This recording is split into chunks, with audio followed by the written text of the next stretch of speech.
जय हिंद दोस्तों। आज हम करने वाले हैं जीएसटी। दोस्तों, इस क्लास को करने के बाद आपको जीएसटी दोबारा पढ़ने की जरूरत नहीं पड़ेगी। दोस्तों, इसमें हमने टोटल 50 प्लस क्वेश्चन लिए हैं, सभी पीवाई को आधारित क्वेश्चन हैं। एक एक क्वेश्चन आपकी परीक्षा के लिए बहुत ही महत्वपूर्ण है। दोस्तों, चलिए चलते हैं पहले प्रश्न पर। पहले प्रश्न में पूछा है, भारत में जीएसटी कब लागू हुआ। दोस्तों, जो भारत में जीएसटी लागू हुआ, ये हुआ 1 जुलाई 2017 को। ठीक है, भारत में जीएसटी 1 जुलाई 2017 को लागू हुआ। अगला क्वेश्चन है, जीएसटी का पूर्ण रूप क्या है। दोस्तों, जो जीएसटी का फुल फॉर्म है वो हो जाएगा गुड्स एंड सर्विसेज टैक्स। ठीक है, गुड्स एंड सर्विसेज टैक्स, वस्तु एवं सेवा कर, ये इसका राइट आंसर हो जाएगा। अगला क्वेश्चन है, भारत में किस देश के दोहरे जीएसटी मॉडल मतलब डबल जीएसटी मॉडल को अपनाया गया है। दोस्तों, जो इसका उत्तर हो जाएगा वो हो जाएगा कनाडा। ठीक है, ऑप्शन नंबर डी। अगला क्वेश्चन है, भारत में जीएसटी लागू करने को सुझाव किस समिति ने दिया था। तो दोस्तों, इसका जो उत्तर हो जाएगा वो हो जाएगा विजय केलकर समिति। ठीक है, option number C is correct answer. Next question देखते हैं, जीएसटी के तहत कितने प्रकार के टैक्स स्लैब हैं। दोस्तों, जो इसका उत्तर हो जाएगा वो हो जाएगा हमारा 4 प्रकार के। ठीक है, जो स्लैब टैक्स हैं वो 4 प्रकार के टैक्स हैं। अगला क्वेश्चन है, जीएसटी परिषद का मुख्यालय कहाँ स्थित है। दोस्तों, जो जीएसटी का मुख्यालय है वो हो जाएगा हमारा नई दिल्ली में। ठीक है, option number B is correct answer. अगला क्वेश्चन देखते हैं, जीएसटी को लागू करने के लिए कौन सा संवैधानिक संशोधन किया गया था। दोस्तों, जो जीएसटी को लागू करने के लिए संविधान संशोधन किया गया था वो है हमारा 101वां संविधान संशोधन। ठीक है, 101वां संविधान संशोधन के तहत ये जीएसटी लागू किया गया था। नेक्स्ट क्वेश्चन है, जीएसटी संविधान के किस अनुच्छेद से संबंधित है। दोस्तों, जो जीएसटी आती है किस अनुच्छेद में आती है, तो ये आती है हमारी अनुच्छेद 279 ए। ठीक है, अनुच्छेद 279 ए में हमारी जीएसटी आती है। अगला क्वेश्चन है, आईजीएसटी इंटीग्रेटेड जीएसटी किस प्रकार लगाया जाता है। दोस्तों, जो इंटीग्रेटेड जीएसटी लगाया जाता है वो लगाया जाता है हमारा अंतरराज्यीय व्यापार पर। ठीक है, इंटर स्टेट ट्रेड पर। Option number B is correct answer. अगला क्वेश्चन है, एसजीएसटी। दोस्तों, स्टेट जीएसटी किसके द्वारा लगाया जाता है, ये लगाया जाता है हमारा राज्य सरकार द्वारा। ठीक है, ऑप्शन नंबर बी में दिया हुआ है राज्य सरकार, इसका राइट आंसर हो जाएगा। नेक्स्ट क्वेश्चन है, सीजीएसटी सेंट्रल जीएसटी किसके द्वारा लगाया जाता है। दोस्तों, जो सेंट्रल जीएसटी लगाया जाता है ये लगाया जाता है केंद्र सरकार द्वारा। ऑप्शन नंबर बी में दिया है केंद्र सरकार। दोस्तों, इसमें हमने बेसिक से एडवांस तक पूरे क्वेश्चन रखे हैं और दोस्तों क्लास आपको लास्ट तक देखनी है जिससे आपका एक भी प्रश्न मिस ना हो पाए। नेक्स्ट क्वेश्चन है, यूटीजीएसटी का पूर्ण रूप क्या होता है। दोस्तों, जो यूटीजीएसटी का पूर्ण रूप होता है वो होता है union territory goods and services tax. ठीक है, union territory goods and services tax, option number C is correct answer हो जाएगा। अगला क्वेश्चन है, अंतरराज्य आपूर्ति पर कौन सा टैक्स लगता है। दोस्तों, जो इंटर स्टेट सप्लाई पर टैक्स लगता है वो लगता है आईजीएसटी। ठीक है, आईजीएसटी अभी पहले बताया मैंने, आईजीएसटी। नेक्स्ट क्वेश्चन हो जाएगा, वर्तमान में जीएसटी के प्रमुख दरें क्या हैं। दोस्तों, जो वर्तमान में कितने परसेंट की जीएसटी है, तो इसमें दिया हमारा 5%, 12%, 18% और 0% भी है, पर ये प्रमुख दरें हैं। ठीक है, ऑप्शन नंबर बी में दिया हुआ है 5%, 12, 18, 28, ये सब याद करना है दोस्तों। नेक्स्ट क्वेश्चन है, आवश्यक खाद्य पदार्थों पर जीएसटी दर क्या होता है। दोस्तों, जो आवश्यक खाद्य पदार्थों पर जीएसटी होता है वो होता है हमारा 0%। ठीक है, अधिकांश ब्रांड वालों पर ये हमारा 0% जीएसटी लगता है आवश्यक खाद्य पदार्थों पर। अगला क्वेश्चन है, लग्जरी वस्तुएं। दोस्तों, लग्जरी वस्तुएं और तंबाकू उत्पादों पर कौन सी उच्चतम जीएसटी दर लागू होती है। इन पर जो दर लगती है दोस्तों वो लगती है 28%। ठीक है, 28% इसका राइट आंसर हो जाएगा, ऑप्शन नंबर सी में दिया हुआ है 28%। अगला क्वेश्चन है, शराब और पेट्रोलियम उत्पादों को जीएसटी से बाहर रखने का क्या कारण है। दोस्तों, जो शराब और पेट्रोलियम उत्पादों को बाहर रखने का कारण है ये हो जाएगा हमारा राज्यों के बाहरी राजस्व नुकसान की आशंका, इसलिए इनको जीएसटी से बाहर रखा गया है। नेक्स्ट क्वेश्चन है, जीएसटी में शामिल होने के बाद किस प्रकार के पुराने अप्रत्यक्ष कर को समाप्त कर दिया गया है। दोस्तों, इसका उत्तर हो जाएगा उपयोग सभी। ठीक है, उपयोग सभी 2017, option number D is correct answer हो जाएगा। उत्पाद शुल्क, सेवा कर और वेट, ठीक है, ये तीनों प्रकार के टैक्स को समाप्त कर दिया गया है। नेक्स्ट क्वेश्चन हो जाएगा, एक रजिस्टर्ड डीलर को आमतौर पर जीएसटी रिटर्न कितने समय में फाइल करना होता है। दोस्तों, इसका उत्तर हो जाएगा मासिक रूप से। ठीक है, क्या हो जाएगा, मासिक रूप से। मासिक रूप से जीएसटी फाइल सबमिट करना होता है। नेक्स्ट क्वेश्चन है, जीएसटीआईएन में कितने अंक या वर्ण होते हैं। दोस्तों, जो इसका उत्तर हो जाएगा वो हो जाएगा 15। ठीक है, जीएसटी के अंदर 15 अंक होते हैं टोटल। अगला क्वेश्चन है दोस्तों, नेक्स्ट क्वेश्चन है जीएसटीआईएन का पहला 2 अंक क्या दर्शाता है?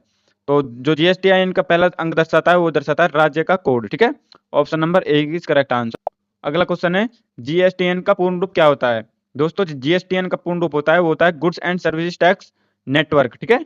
जीएसटी का होता है गुड्स एंड सर्विसेज टैक्स और एन का होता है नेटवर्क।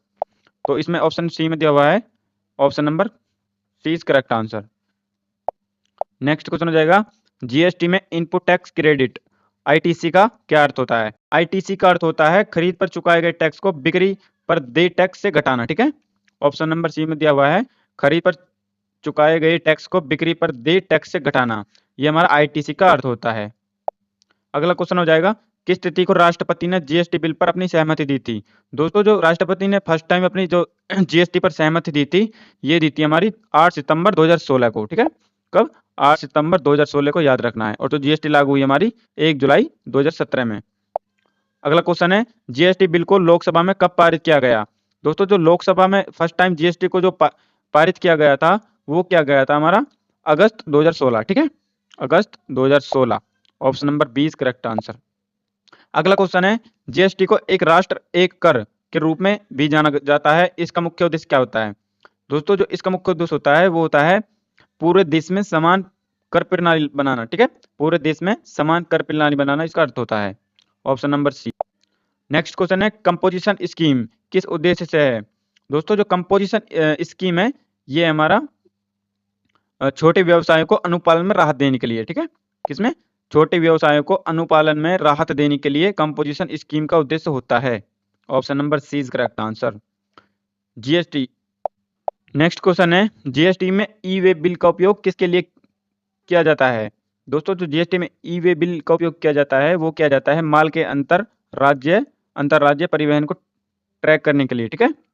माल के अंतरराज्य परिवहन को ट्रैक करने के लिए जीएसटी ई वे बिल का उपयोग किया जाता है। ऑप्शन नंबर सी में दिया हुआ है।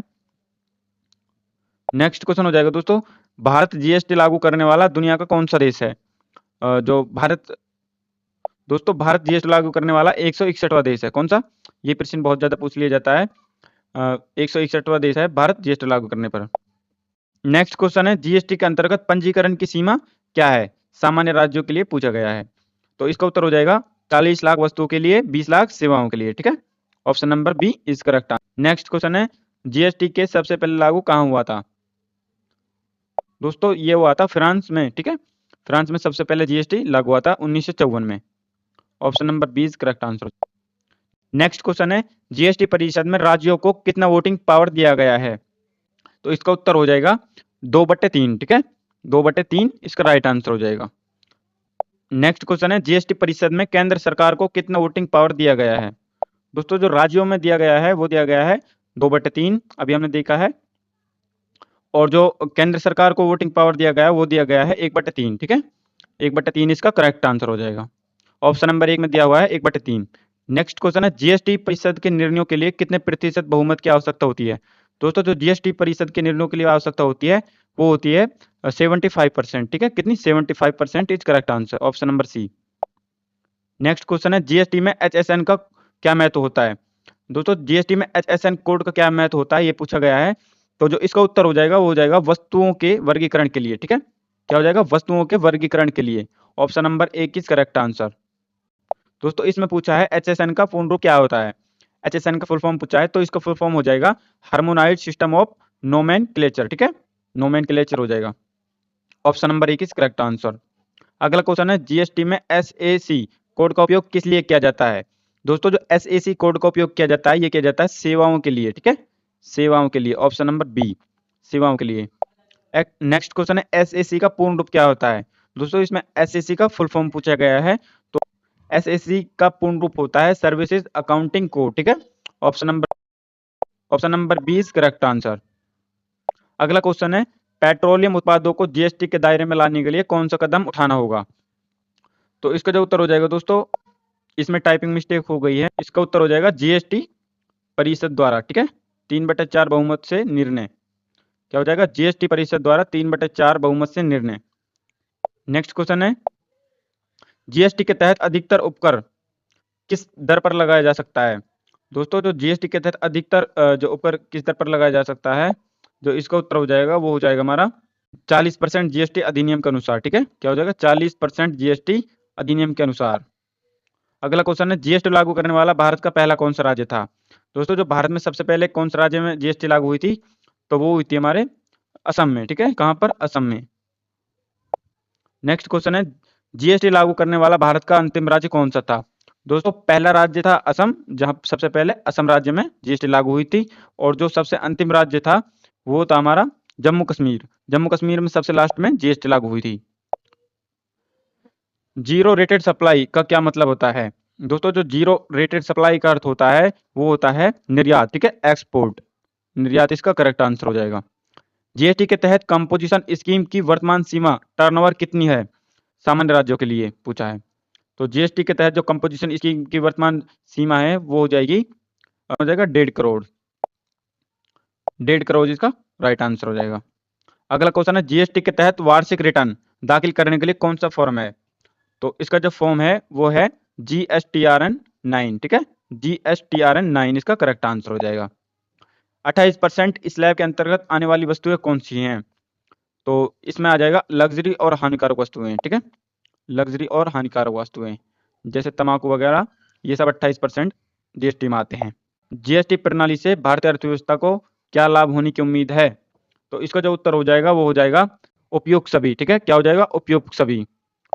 इसमें करों के कास्केडिंग प्रभाव को कम करना, व्यापार करने में आसानी, पूरे देश में एक समान बाजार। ठीक है, उपयुक्त सभी इसमें राइट आंसर हो जाएगा। जीएसटी के अंतर्गत कौन सा पुराना टैक्स समाप्त नहीं हुआ है? दोस्तों इसमें वीएटी भी हो गया है समाप्त, सर्विसेज टैक्स भी हो गया है, और जो हुआ नहीं है वो है हमारा स्टाम्प ड्यूटी। ठीक है, स्टाम्प ड्यूटी ये समाप्त नहीं हुआ है, ये इसका राइट आंसर हो जाएगा। बाकी तीनों जो ये जीएसटी के अंतर्गत पुराने टैक्स हैं जो समाप्त हो चुके हैं। दोस्तों ये हमारा लास्ट क्वेश्चन है जिसका उत्तर आप कमेंट बॉक्स में जरूर देंगे। दोस्तों अगर क्लास अच्छी लगी हो तो वीडियो को लाइक और चैनल को सब्सक्राइब जरूर कर लेना। तो तब तक के लिए जय हिंद, जय भारत।